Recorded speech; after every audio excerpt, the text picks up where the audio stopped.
Empezamos una nueva edición de Café Mercosur, este espacio en el que nos proponemos analizar la realidad de los países de la región con un foco en los aspectos jurídicos. Hacemos este programa desde Rosario, Argentina, quien les habla, Osvaldo Di Princio y Daniela Burlini, y de San Pablo, Brasil, Ramiro Cayano Blanco. Este programa se transmite por la radio Las Voces del Muro. Los programas anteriores se encuentran en iVoox y en iTunes como Café Mercosur. También nos pueden encontrar en www.cafemercosur.com y en las redes sociales, Facebook y Twitter, también como Café Mercosur. Bueno, aquí estamos en otro encuentro de Café Mercosur. ¿Qué tal, Osvaldo? ¿Cómo te va? Hola, Ramiro, ¿cómo estás? Bien, muy bien. Y hoy tenemos el encuentro número 200. Llegamos a 200 emisiones de este podcast y luego programa de radio, ¿no es verdad, Osvaldo? Sí, Ramiro, hemos llegado a las 200, impensado.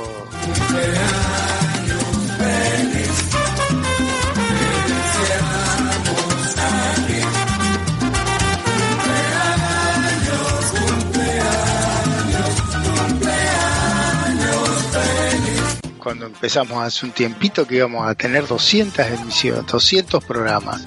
200 programas ya hace más de 4 años y bueno, principalmente queremos agradecerle a las personas que hace 4 años nos aguantan, ¿no? que nos escuchan, nos siguen, nos dan noticias, la verdad que realmente después de 200 programas que sigan insistiendo, debe ser para que mejoremos, supongo. Y yo creo que no pierden la esperanza, ¿viste? Y hablando de personas que nos ayudan y colaboran con nosotros y están casi siempre prácticamente como, no como oyentes, sino como colaboradores, quería darle un gran abrazo a Cristian Sales, que siempre está en las redes sociales y nos ha enviado 2 noticias, una que la vamos a analizar en el próximo programa juntamente con otras de Argentina, que tiene que ver con los derechos humanos, pero otra que tiene que ver con lo que tratamos la semana pasada, con las declaraciones de el premier brasilero Jair Messias Bolsonaro cuando abrió la Asamblea General de la ONU. ¿Te acordás, Osvaldo? Sí, que hizo referencia a algo así de $1.000, ¿era, Ramiro? Que era la ayuda que daba el gobierno, ¿cómo era? Sí, era una ayuda de $1.000 que le daba a las personas necesitadas. Nosotros lo interpretamos en su momento que eran $1.000 por mes.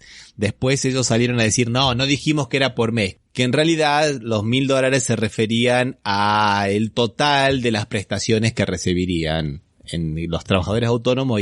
Pero en realidad, si vos sumás las 4 cuotas de $600, da un $2.400. O sea, $500. O sea que... Pero él tiene esperanza que que haya 4 meses más de ayuda. Pero bueno, ha ocurrido que una mujer, una ama de casa, patrocinadas por las abogadas Leila Loureiro y Noemí Titán, entraron en la justicia para pedirle que le den lo que le falta de los $1.000. O sea que tendría que haber recibido a precio del dólar del momento $5.540 y no 2.400 o 4.200 en el caso de algunos casos excepcionales. O sea que fueron a pedir que le den lo que le estaba faltando, que había dicho Bolsonaro en la ONU. O miente o paga, no sé, ¿qué te parece? Claro, ¿y se expidió la justicia sobre este reclamo, Ramiro, o no? ¿O todavía está en eso? No, ¿O fue desestimado in limine? El proceso lo tiene una jueza federal sustituta, Angelina de Siqueira Costa, y que intimó al gobierno federal a que en 10 días dé informaciones. Y en el caso reconozca el pedido y responde en 30 días, ¿no? Vamos a ver qué es lo que pasa. Esto fue, recordamos del discurso del día 22, en la apertura 75ª Asamblea General de la ONU. De todas maneras, Ramiro, te escucho la decisión que tomó la jueza, parece acertada por lo menos. Le preguntó al gobierno federal, explique qué pasó acá. No, me parece muy, pero muy bien, le corrió traslado. Claro, le corrió traslado. O sea, porque en cualquier otro lugar a veces se lo hubiesen rechazado en limine. No, acá no, le dice, no, vamos a ver qué dice. Vamos a ver qué dice, a ver si realmente está mal interpretado o lo dijo así, ¿no? Así es. Así que bueno, le agradecemos a Cristian Sales que nos pasó esta información de el diario O Globo, que no podemos decir que sea muy amigo de la oposición, pero bueno, que ese es otro tema que vamos a tener que tratar después, ¿no? ¿Qué ha pasado con la Globo que de estar enfrentada a Jair Bolsonaro parece que un poco han hecho las paces, pero tiene que ver a algunos otros acuerdos y denuncias que hace el ex candidato a presidente Ciro Gómez, pero que como no tenemos muchas informaciones, solo tenemos algunas intuiciones que normalmente no están muy mal encaminadas, Osvaldo. No está Ramiro, escúchame, y porque hablas de esto y siempre me quedo con ganas de preguntarte, ¿qué pasa que está tan desdibujado el PT? O por lo menos acá no nos llega ninguna versión. Realmente ocupó el centro del ring Bolsonaro y no deja a nadie. Lo que pasa es que yo calculo que el PT tiene que rever un poco sus propias prácticas. Lanzó un plan público muy interesante la semana pasada, con muchos temas muy importantes. Son una especie como de nueva carta a los brasileros que hizo Lula ya en el 2001, que le permitió ganar las elecciones en el 2002, un compromiso con la ciudadanía, pero pasó medio sin pena ni gloria. Y yo veía en las redes sociales a algunos dirigentes del PT quejarse de que, por ejemplo, la Globo había censurado a Lula porque no le habían dado la cobertura necesaria a una declaración de semejante magnitud. Pero, a ver, desde que yo tengo uso de razón, la Globo no tiene que darle cobertura al PT. La Globo es antipetista. La Globo es la vallatista a muerte. La Globo es parte de los medios hegemónicos. Nosotros no nos podemos quejar de que los medios hegemónicos no hablen bien de nosotros o no digan las cosas nuestras. Claro que en el mundo ideal queremos una prensa independiente, que nosotros queremos que haya equidistancia, que sabemos que son el cuarto poder, pero eso en el mundo ideal. En el mundo real, dominado por los grandes intereses globales y los fondos buitres y los grandes players financieros que compran muchos medios de comunicación o compran a los que compran los medios de comunicación, no esperemos exención informativa, no la va a haber.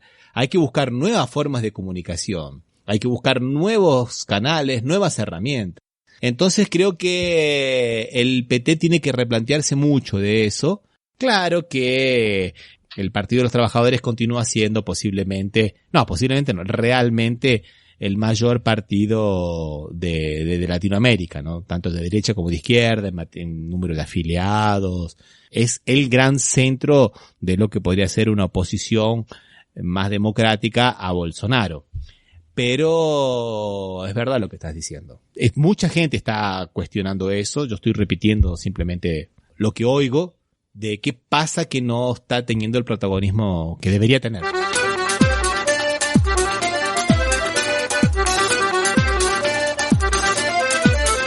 Sí, porque aparte, según las noticias que nos llegan acá, que no es toda la realidad brasileña, ¿no? Lo que vemos es que le deja algunos flancos para que lo ataque, flancos para que lo puedan atacar como presidente, porque realmente Bolsonaro, o sea, es de cometer errores, por lo menos parecería desde acá, y no se le ve una reacción, ¿no? No se le ve una reacción que tome eso como un aliciente a que haga una campaña más fuerte, o bien acá no se ve, esa es mi duda a veces, reconociendo que los medios hegemónicos son factores de poder muy importantes y que te quería aclarar una cosa, para mí desde mi punto de vista no solo son dueños de medios, sino que son accionistas también de muchos medios, ¿no? Con lo cual, sin ser dueño, le permite tener cierta presión. Yo lo veo si uno ve los accionistas que tiene el Grupo Clarín acá en la Argentina o La Nación, tiene varias entidades financieras de carácter internacional, ¿no? Sí, estoy absolutamente de acuerdo, Osvaldo. Que entonces veo, pero me extraña eso, o sea, es que, porque uno siempre nos hemos conformado desde Argentina viendo un partido, un PT que ha hecho una mejora muy grande en Brasil, una modificación parecida de las bases de Brasil, y vemos que con la aparición de don Jair, que siempre nos da tema para nuestros programas, o sea, siempre con Jair no tenemos cosas para decir, pero no le veo reacción al partido, ¿no? Me parecía que con tan poco puede dejar de olvidarse los logros que tuvo el partido del PT. De alguna manera, Jair Mesías Bolsonaro está envalentonado, Osvaldo. Quiere disputarle el electorado al PT. Está desesperado en estos momentos porque quiere crear un programa llamado Renta Ciudadana para competir con el Bolsa Familia, que sería algo así más o menos como si en la Argentina juntasen la asignación universal por hijo y el plan de jefes de familia. O sea, es un subsidio del Estado a las familias pobres y carentes que dio el gobierno. La verdad viene desde la época de Fernando Henrique, pero en la época de Fernando Henrique era muy pequeño y no tenía, digamos, la dimensión que tomó con el gobierno de Lula, que significó una transformación social muy pero muy grande. Y ahora Bolsonaro quiere hacer eso. Lo que pasa es que, bueno, digamos que dentro de su gobierno tiene un ministro de Economía como Paulo Guedes y los medios hegemónicos de comunicación y el mercado financiero que le dicen no puede gastar más de lo que recauda. Entonces, si usted quiere darle a los pobres, vea de dónde le va a sacar el dinero. Y claro que no le van a sacar el dinero a los ricos nunca, y están buscando ver otros planes sociales de cortarlos, como planes sociales para la educación, por ejemplo, Osvaldo. Sí. Recortar el propio Bolsa Familia para crear y bueno, y se arma, está en ese impasse en el Congreso porque Bolsonaro quiere porque él quiere realmente pasar a la historia y disputarle el electorado al lulismo que se llama, ¿no, Osvaldo? Está bien, no, importante, pero no, siempre me quedaba con las ganas de preguntarte qué pasaba, ¿no? Porque yo lo veía corto de reacción, porque siempre lo teníamos a Mesías, siempre lo teníamos en el programa y nunca veíamos este contraste que estás contando vos, que interesante, y que a veces una reacción propia, porque también en su momento gobiernos parecidos al de Bolsonaro, como acá el que representaba el expresidente Macri, tuvo también su etapa de intentar cooptar peronistas, ¿no? Sí, es verdad eso. Y solo por un ejemplo, Osvaldo, pasamos a una canción. Yo fui el año pasado a una charla sobre derechos justamente y habían invitado a un concejal acá de la ciudad de San Pablo del Partido de los Trabajadores. Y él muy franco, muy franco, una persona realmente excepcional, muy preparada, muy preparada. Y él dijo que hay un gran problema con las campañas municipales, porque no es que el Partido de los Trabajadores no tenía nombres, es porque el Partido de los Trabajadores no tenía plataforma, no tenía una oferta para la población. Eso lo dijo él. Yo estoy simplemente repitiéndolo con mucho dolor porque me gustaría que no fuese así. El Partido de los Trabajadores ha tenido propuestas para las municipalidades históricas muy buenas y muy avanzadas, inclusive se han replicado en muchos otros municipios de Latinoamérica, como el presupuesto participativo, por ejemplo, y muchas otras cosas más, y que un concejal nos diga eso, nos deja con un poco de tristeza, ¿no, Osvaldo? Sí. Bueno, vamos a levantar un poco el humor, estamos en el programa número 200, vamos a festejar y conmemorar, vamos a escuchar una canción, ¿qué te parece, Osvaldo? A ver, ¿qué vamos a escuchar, Ramiro? Y vamos a escuchar a una banda llamada Los Fundamentalistas del Aire Acondicionado. ¿Lo conocés, Osvaldo? ¿La conocías? Sí, la he visto tocar. Bueno, yo lo he visto en Mendoza, lo vi, pero ya hace sus buenos años. Una buena banda, que era la banda base del Indio Solari, ¿no? Ah, está perfecto. Y por eso salió el Indio Solari el domingo 27, salió en un streaming.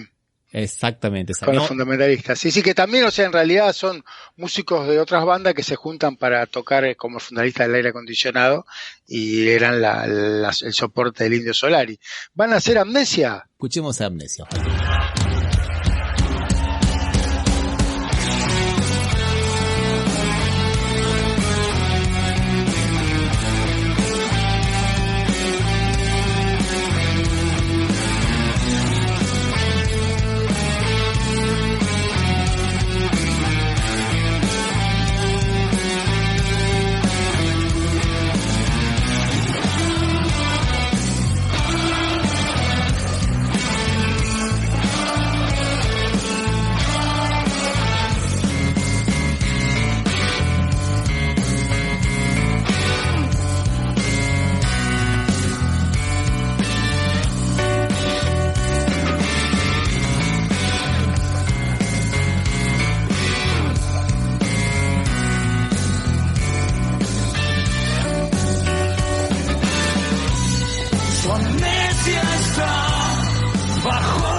Bueno, después de escuchar a los fundamentalistas del aire acondicionado y el tema amnesia, vamos a hablar de Brasil y Argentina, de coincidencias.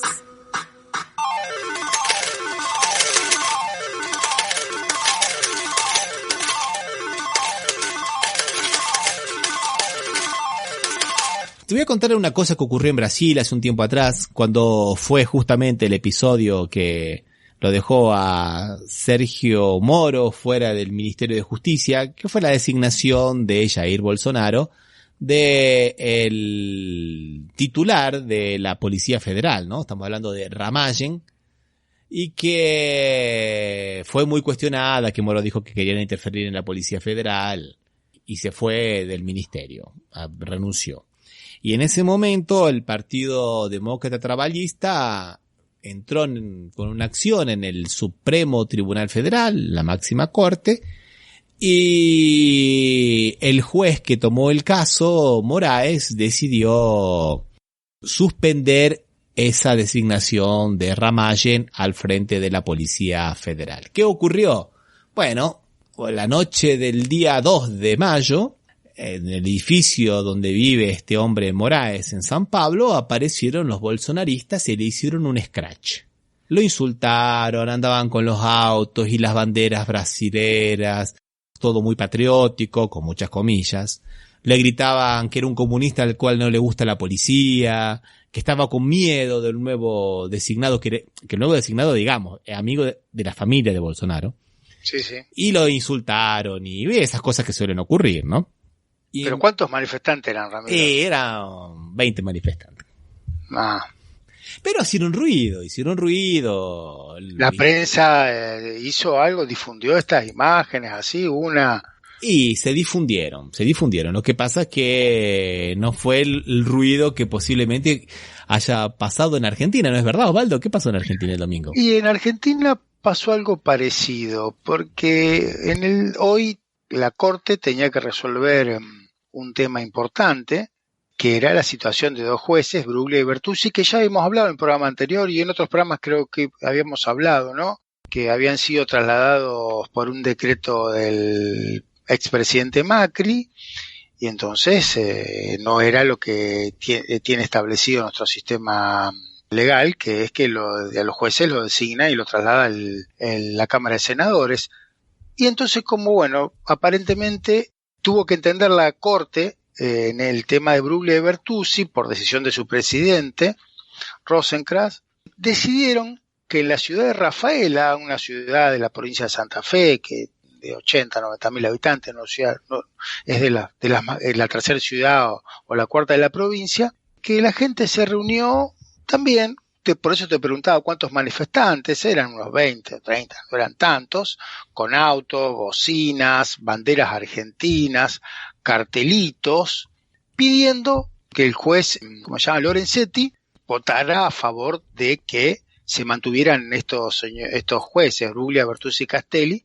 Bueno, y con mucha similitud, ¿no? Inclusive acá, no sé cómo habrá sido en cuanto si los que se manifestaron en Brasil tenían una representación partidaria. En el caso puntual de Rafaela, una concejal o candidato a concejal del PRO fue la que iba encabezando la marcha, y algunos dicen mal pensados, muy seguramente muy mal pensados, seguramente. Parece que esta mujer llamó a la gente, o sea, reunió a la gente, o la citó, cosa que ella desmiente. Pero bueno, así que más o menos se ve que las historias se van repitiendo en los dos países, ¿no? Sí, se van repitiendo. Una de las cosas que le cantaban a Lorenzetti era: señores jueces, dejen de violar la Constitución. Era interesantísimo eso, ¿no? Porque justamente lo que se está haciendo ahora es cumplir la Constitución cuando Macri viola la Constitución, porque no se puede remover a los jueces por decreto. Y después otra cosa interesante, ¿no? Le cantaban Alberto y Cristina fuera de la Argentina. O sea, ¿qué tiene que ver eso con la designación de jueces? O sea, eso es totalmente destituyente, ¿no? O sea, eso es golpismo explícito. Lo que sí, acá tendríamos que decir, por eso te pregunté cuál fue la difusión que tuvo esa noticia en Brasil, porque acá la difusión que se le dio fue grande en algunos medios, sobre todo, ¿no? Los medios hegemónicos diciendo y lo presentaban como si fuera una reunión de gente impresionante. Y la verdad, vos dijiste 20 en Brasil, acá habrán nacido 25, ponele. O sea, realmente muy poca gente en una ciudad que está aumentando los casos de COVID-19 de manera bastante importante, ¿no? Que no sería lo mejor haber hecho esta movilización que se hizo, aunque sean pocas personas, el riesgo de la COVID se siga expandiendo estaba. Bueno, ese otro tema interesante que acá también fue en plena pandemia, ¿no? Fue en el mes de mayo cuando empezó el punto crítico en San Pablo, porque después como decimos, se amesetó y no cayó nunca. Va mermando muy despacio. Pero sí, es verdad, en pandemia. Y después, había también ataques al Congreso, a la Suprema Corte de Justicia acá, por también los manifestantes que ellos decían que eran 300, pero también eran 40, 50, con la Sarah Winter, y hacían esas marchas, hicieron una marcha de las antorchas, muy parecida con la de Hitler, y después llegaron al punto límite, digamos, de que le tiraron fuegos artificiales al edificio, que es es un edificio que está, patrimonio de la humanidad. Y ahí, bueno, digamos, la corte tomó cartas en el asunto, hubo gente presa, la propia Sarah Winter, Sarah Giromina, la verdad, Sarah Winter, ella se pone ese seudónimo, estaba en un proceso y pasó 48 horas presa, y los otros también. Y también hicieron lo mismo el lunes, ¿no? Del lunes para el martes en Buenos Aires. Sí, eso te iba a decir, el lunes y el martes, y la semana pasada se hizo también un símil marcha de antorchas, pero antorcha devaluada aparte, ¿no? Porque iban con unas velitas. También muy poca gente, haciendo como en vela toda la noche, esperando la resolución al otro día. Realmente una payasada, me parece.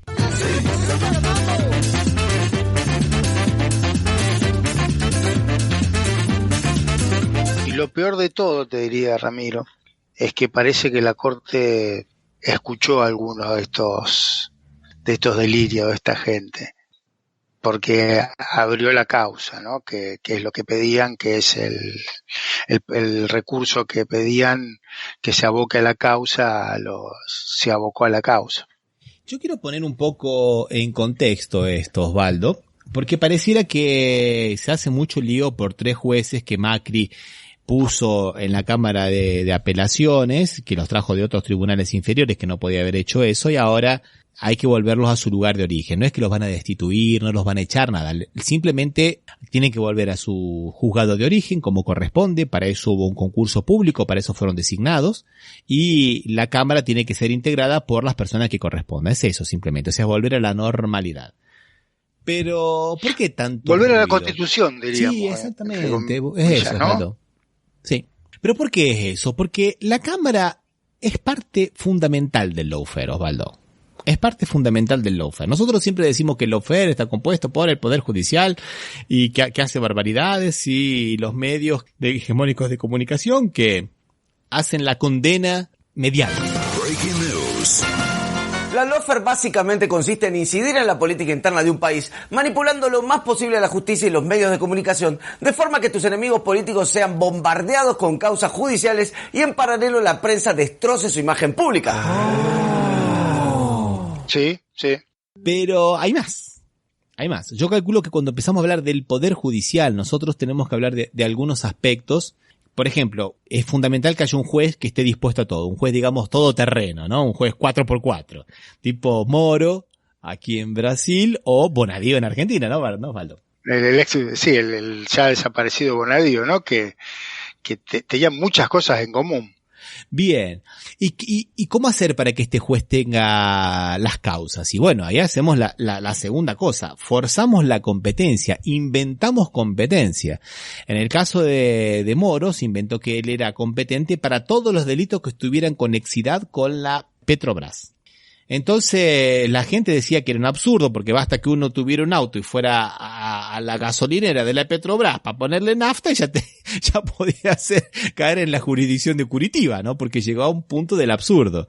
Después él determinaba quiénes eran los perseguidos y después más o menos manipulaba los hechos, ¿no? Bueno, en el caso de la condena a Lula por el famoso departamento triple de Guarujá, no determinó la conexidad del departamento que supuestamente podría haber sido promesa para Lula con algún contrato con la Petrobras. O sea que ahí cae la competencia. Y por ahí pasa algo parecido, ¿no es verdad, Osvaldo? Sí, pasaba lo mismo. O sea, primero se buscaban que todas las causas tengan un punto de conexidad, así medio etéreo, diríamos, ¿no?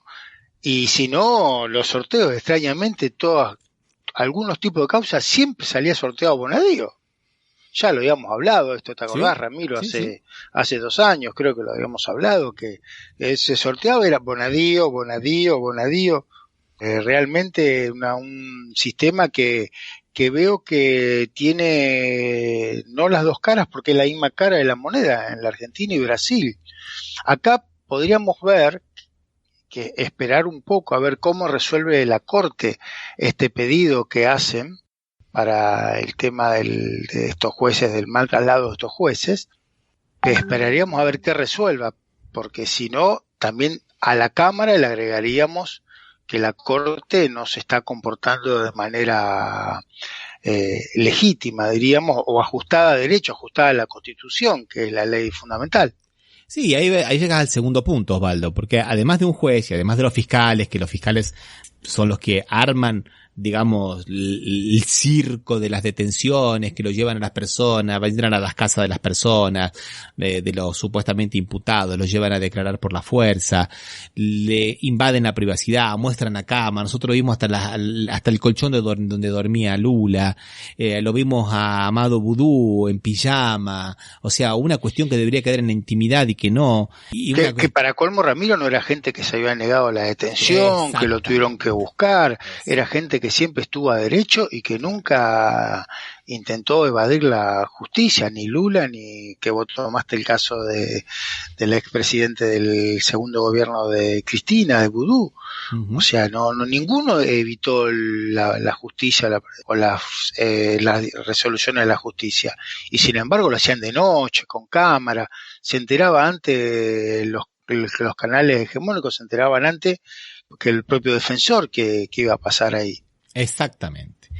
A eso le sumamos el hecho de que ellos, digamos, son los que habilitaban a los imputados a que se acogieran a la figura del arrepentido. O sea, vos te vas a arrepentir si yo quiero. Y para eso, condición sine qua non es cambiar el abogado. Acá, en Curitiba, le decían, vos tenés que elegir de abogado defensor a fulano o a fulano, que empezaron a aparecer mediáticamente como especialistas en arrepentidos. O sea, en la tarjetita decía, claro, especialidad arrepentidos. Y si va a acoger a la figura del arrepentido, y para eso ya nombró al abogado especialista en arrepentidos fulano de tal, que eran los mismos que los fiscales le decían que pusieran, ¿no?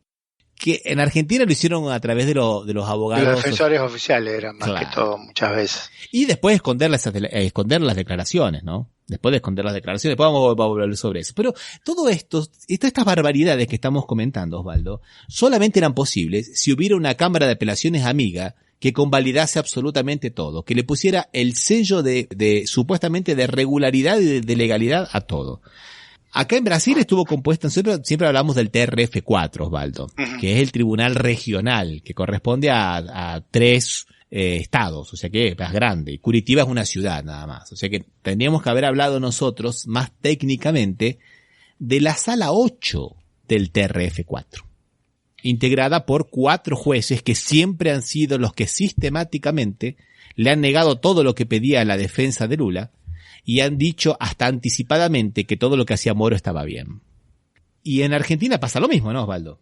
Sí, lo único que me quedó, o sea, por lo menos son 8 cámaras en el TRF4. No, son más, son como 12 cámaras, son 12 salas. De las 8, ponele que sean 8 nomás, son 12 más graves todavía. Pero todas las causas le quedan a la sala 8. Exactamente. Y cuando en determinado momento uno de los jueces, que era digamos el presidente de la sala, que era Carlos Thompson Flores, ese que dijo que la sentencia de Moro era impecable, apenas menos de 48 horas de haberla proferido, una sentencia que era kilométrica, se ve que el hombre leía rápido, a él lo eligen presidente de todo el TRF4.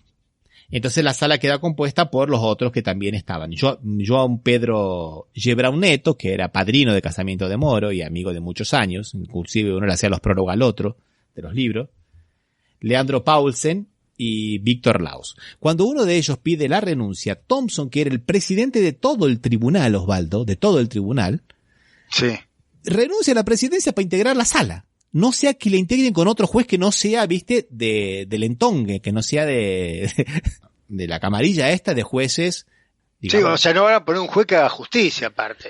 Bueno, cuando en determinado momento, Osvaldo, esa sala no funciona porque estaba de ferias y estaba a cargo de Fabretto, ¿te acordás lo que pasó? Le dio el habeas corpus a Lula y ahí se armó el lío y Moro desde Portugal, que estaba de vacaciones, le dio la instrucción al jefe de la Policía Federal que no lo suelte a Lula.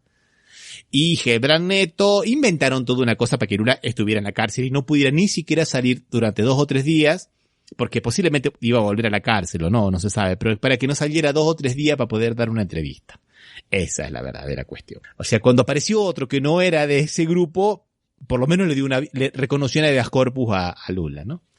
Y es el tema que pasa en Argentina ahora con estos 3 jueces de la Cámara que armó Macri, ¿no?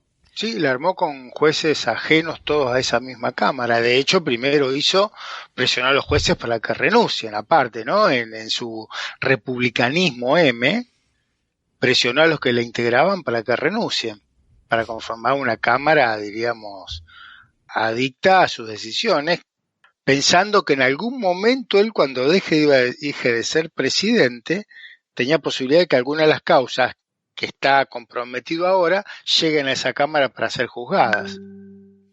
Bueno, Osvaldo, te propongo que escuchemos una canción y después seguimos. ¿Qué te parece? Vamos, dale. Ya que estábamos hablando de Brasil, vamos a escucharlo a Gal Costa. ¿Qué te parece? Vamos a ver, ¿qué canción de Gal Costa, Ramiro? Vamos a escuchar uno que se llama Su Estupidez.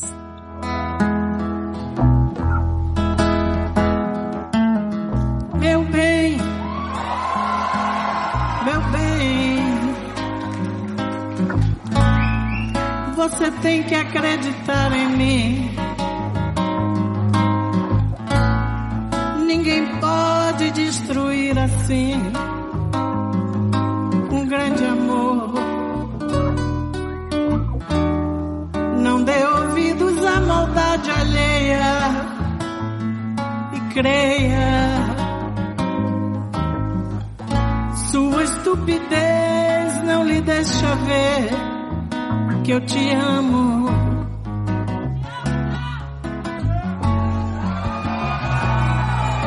Meu bem, meu bem, use inteligência uma vez só. Quando os idiotas vivem só, sem ter amor, e você vai ficar também sozinha, eu sei porquê.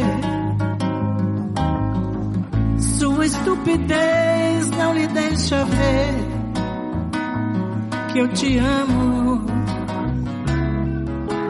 Eu também te amo. Quantas vezes eu tentei falar que no mundo não há mais lugar pra quem toma decisões na vida sem pensar.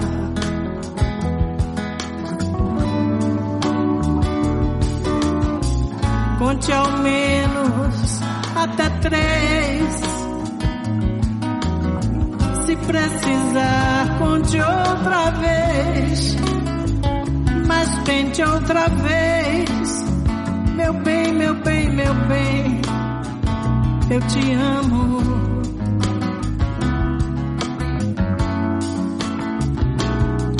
Meu bem, meu bem, sua incompreensão já é demais.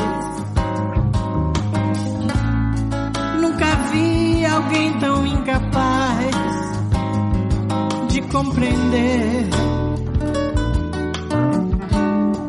o meu amor é bem maior que tudo que existe.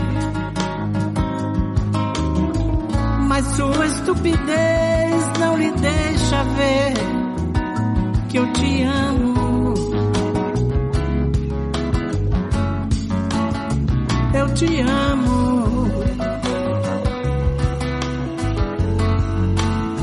Eu te amo. Eu te amo.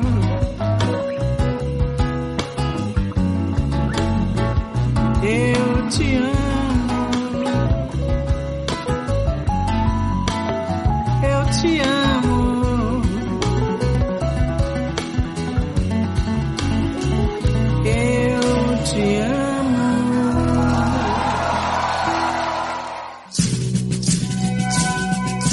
Estás escuchando Café Mercosur. Somos Latinoamérica, no lo olvidemos nunca más. Somos Latinoamérica, no lo olvidemos nunca más. Somos Latinoamérica. Escuchábamos a Gal Costa y el tema Su Estupidez. Y vamos a seguir ahora hablando de lawfare en Brasil, Osvaldo. Sí. Y en Argentina también. Pero quiero que veamos una nueva acusación de la Lava Jato que tiene los días contados. El día martes 29 la Lava Jato de San Pablo tuvo su finalización y la Lava Jato de Curitiba iba a terminar, pero decidieron llevarla hasta enero. Pero bueno, en la misma semana que la Lava Jato de Río de Janeiro, que cosa que vamos a hablar de aquí a poquito, transformó al abogado de Lula, Cristiano Zanin, en un imputado, hicieron una nueva denuncia contra Lula. Ahora, nuevamente, por supuestas por reales donaciones del lado de Odebrecht al Instituto Lula. El Instituto Lula es una asociación civil con personería jurídica. Vamos a dejarlo claro. Que tiene el nombre de Lula porque lo homenajea a Lula. Pero no es Lula. No es la persona de Lula. Son dos personas diferentes. Una cosa no es la otra. Lula no participa más que como miembro honorario. No es presidente de la asociación, no es nada. Ni tesorero, ni nada. Es como que nosotros le pongamos, qué sé yo, no sé, Asociación San Martín y quieran acusarlo penalmente a San Martín. Sí. O acá que le pongan Fundación Patria y con eso quieran acusar a la expresidenta Cristina Fernández de Kirchner. Exactamente, por donaciones que son normales, que se hacen siempre, se le hace también al instituto que tiene Fernando Enrique Cardoso y nunca hubo ningún problema con eso. Y ahora, supuestamente, estos recursos, estos 4 millones de reales que la Odebrecht le habría donado el Instituto Lula entre diciembre del 2013 y marzo del 2014, que fueron 4 donaciones, serían sobornos por contratos que la Odebrecht, habría obtenido de la Petrobras. Nuevamente, no se sabe qué contratos hay, no hay una cuenta corriente donde ese dinero se haya depositado en Lula. No hay nada. ¿Qué es lo que hay? ¿Cuál es, digamos, el momento más jurídicamente saliente?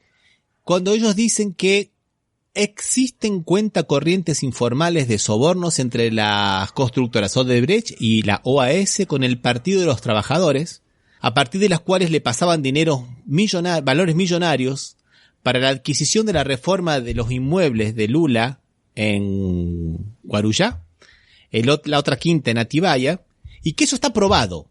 Y que como está aprobado, ahora también este dinero que recibe el Instituto Lula también sería parte de ese soborno, de esa coima. O sea, ni siquiera se probó lo anterior, pero la no aprobación de lo anterior es la base para probar esto otro que tampoco existe. O sea, es el mundo de la irrealidad jurídica, Osvaldo.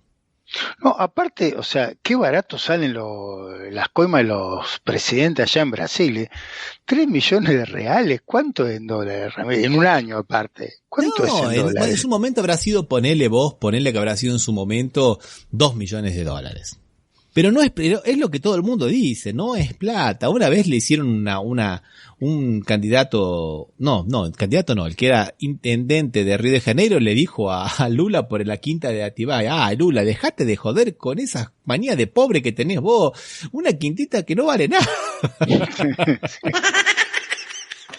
Por eso realmente vos sabés que a veces todas esas cosas evidencian la intencionalidad de todas esas cosas, que no buscan la justicia ni mucho menos, sino que lo que buscan es una intencionalidad política. Pero fíjate vos, Osvaldo, qué interesante lo que dice la propia resolución del Ministerio de los Fiscales, que dice así: ya fueron reconocidas por el juzgado de la 13ª Vara de Curitiba, o sea, por el juez Moro, y por el Tribunal Regional Federal 4. O sea que lo que te decía, necesitamos de un juez y además necesitamos de una cámara. Las dos cosas. Por eso que lo que está ocurriendo en Argentina tiene esa relevancia, porque tiene que haber una cámara que refrende toda esta barbaridad. Sí, sí.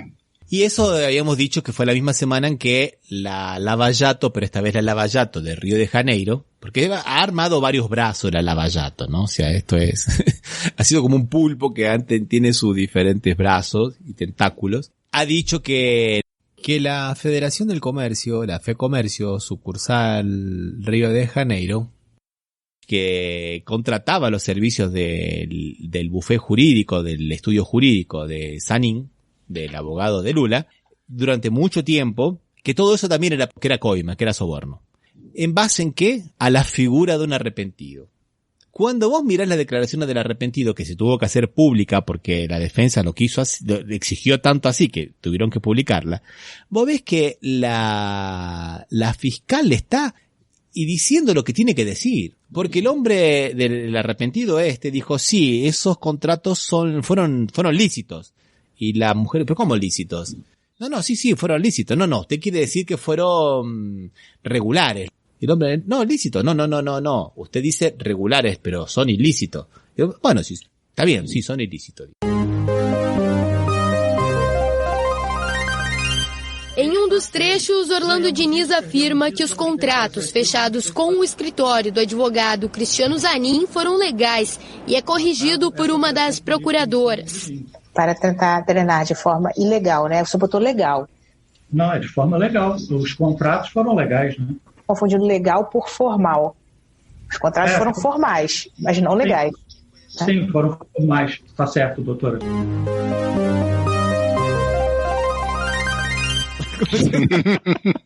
Esa es la base para una acusación. Por eso no quieren que las declaraciones de los arrepentidos sean públicas, ¿no? Porque que la defensa no pueda controlar la prueba, que esa es la cuestión. La defensa de Lula tuvo que ir hasta la Corte Suprema de Justicia para que le reconozcan este derecho. Y en la causa de los cuadernos, que es digamos, la otra cara en Argentina, ¿qué ha pasado, Osvaldo? Acá llegamos un poco más lejos, Ramiro, porque allá existe una grabación donde se ve que la fiscal medio le hace decir lo que no dice, ¿no? Así es. Sería en una grabación.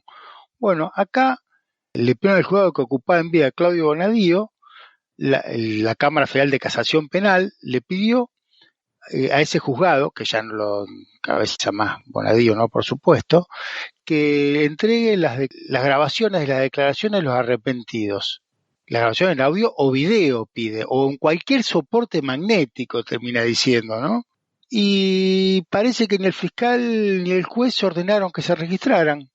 O sea, no solamente está la transcripción de las denuncias y no está la grabación, lo que lo deja a las partes totalmente, absolutamente sin defensa, a los defensores sin defensa, ya que no saben cómo se obtuvieron o qué dijeron en esa declaración o si fueron sometidos a alguna presión para que declaren, lo cual no solo eso, sino que contradice expresamente la ley que obliga a que cuando hay un arrepentido, dicho arrepentimiento, diríamos, tiene que estar grabado por video o audio y que se ve en cualquier sistema jurídico del mundo, en cualquier donde uno puede ver, se ve que todas son grabadas las declaraciones. Bueno, acá no hay nada.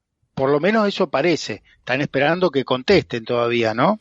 Bueno, el artículo 6 de la ley 27.304 del arrepentido determina que las declaraciones que el imputado arrepentido efectuar en el marco del acuerdo de colaboración deberán registrarse a través de cualquier medio técnico idóneo que garantice su evaluación posterior. O sea que está en la propia ley, gente. No podemos decir que esto es una interpretación de la Cámara. Esto es un mandato legal y básico. Y como bien dijiste vos, tiene todos los fundamentos jurídicos y teleológicos, digamos, ¿no? Sí, y que extrañamente, ¿no?, fue sometido al más absoluto silencio por los medios hegemónicos, los medios de prensa hegemónicos. No hablaron nunca de esto, que falta el soporte fílmico, digital u otro medio técnico. O sea, nadie dice nada de eso, ¿no? Lo cual no deja de causar ese parecer extraño que nadie diga cuando hay otros temas que bastante menos importantes, porque acá se está violando el derecho de un acusado, su derecho de defensa, y nadie dice nada de eso. No sé, es extraño por lo menos, pero estamos, te diría, a esta instancia, después de este programa, ya estamos peor que Brasil, Ramiro, creo. Sí, peor que Brasil, porque toda esta causa, digamos que se originó en un chofer, Oscar Centeno, que iba escribiendo en cuadernos, creo que fueron 8 cuadernos, ¿no, Osvaldo? Todos los movimientos de que si salían, si entraban en un lugar, si llevaban bolsos, si no llevaban bolsos, que esos bolsos podrían tener dinero de sobornos, que no puede. Él anotaba todo. Pero los cuadernos no están. Había una copia digitalizada de esos cuadernos, creo que eran, no sé, me acuerdo que era. Porque él dice que los tenía, que los iba a mostrar, después se acordé, no, los quemé en la parrilla, los quemé para hacer un asado porque era muy peligroso. Y después, 2 semanas antes de las elecciones, aparecen, pero que no hubo más noticias, apareció 1 o 2 de los cuadernos, pero fue tan turbio la situación que ni siquiera se animaron a decir nada después. O sea que evidentemente ni siquiera existieron esos cuadernos que dice que no se habían quemado, ¿no? Sí. Y eso realmente las desprolijidades de esta causa. Eso me hace acordar también a los cuadernos con los cuales quisieron imputar a Correa, ¿no? Que también los habrían escrito un tiempo récord en un avión, en 45 minutos que duraba el vuelo, y también, o sea, es una barbaridad. Osvaldo, escuchemos algo de música, ¿qué te parece? Vamos. Vamos a escuchar una canción que nos propone Cristian Sales, que se llama Pánico en las Falklands, de una banda gallega llamada Radio Océano.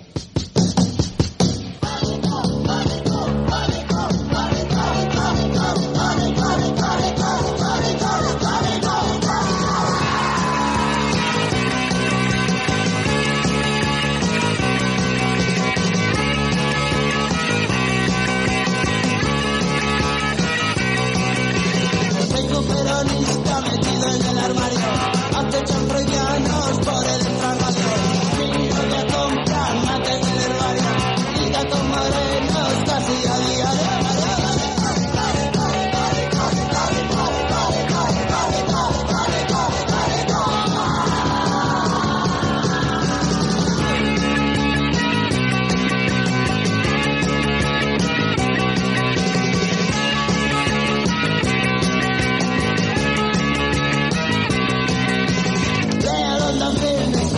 Solitario, a la espera de mis buscas mercenarios, sudacas en el telediario, sale Caprune para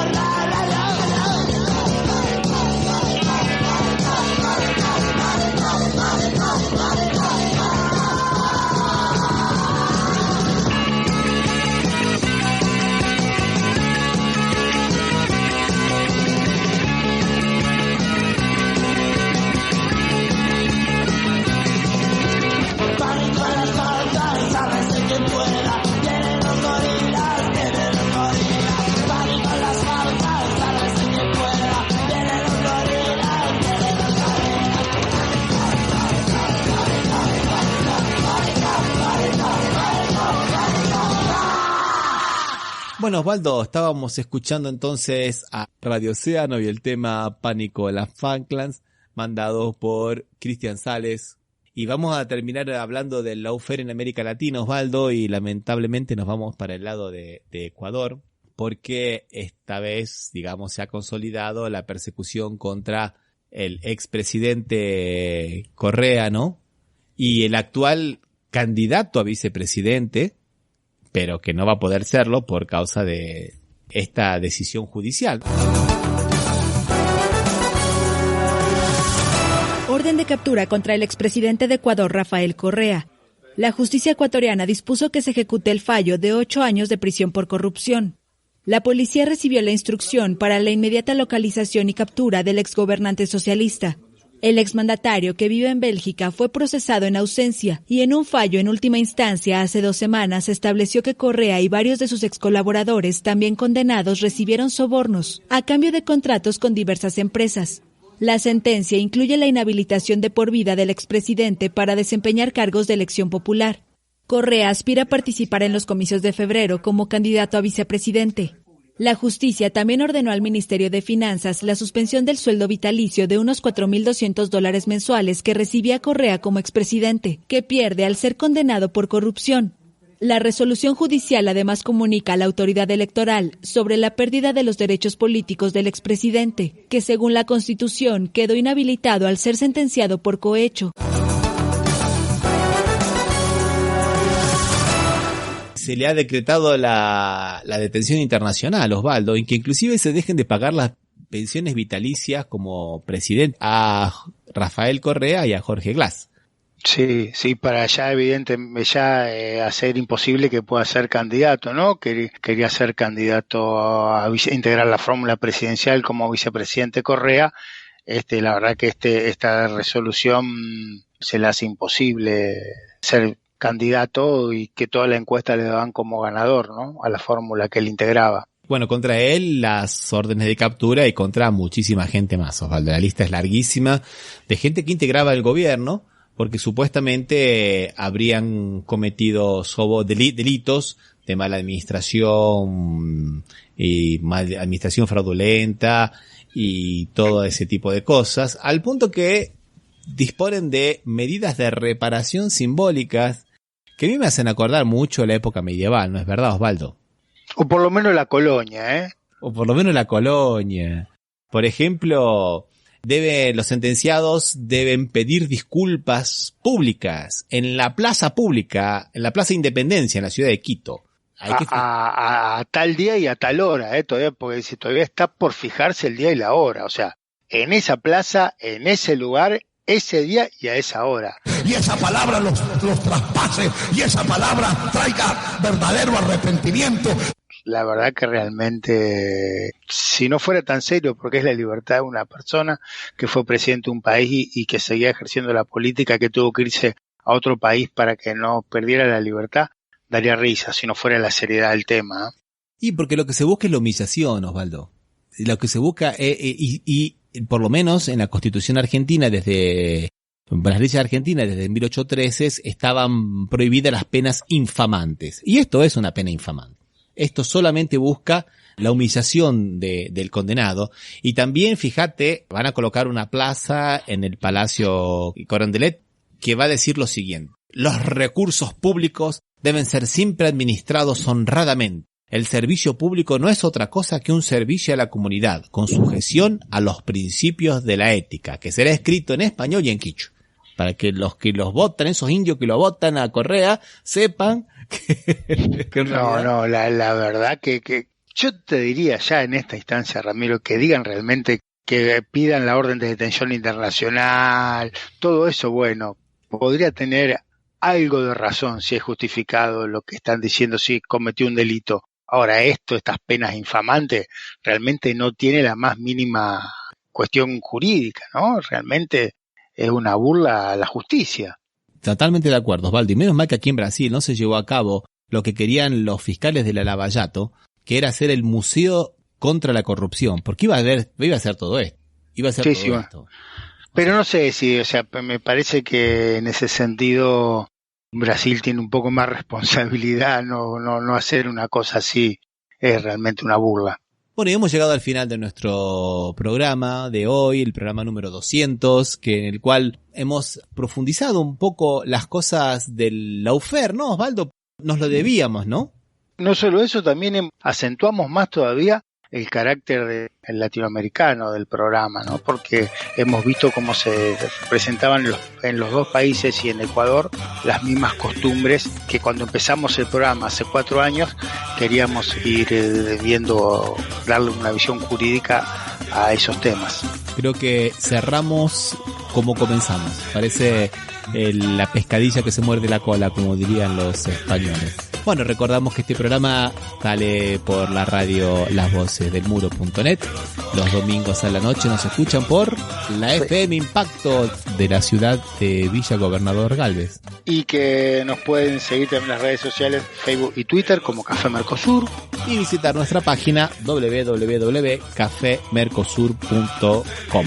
Un abrazo, Osvaldo, hasta el 201. Hasta el 201, Ramiro.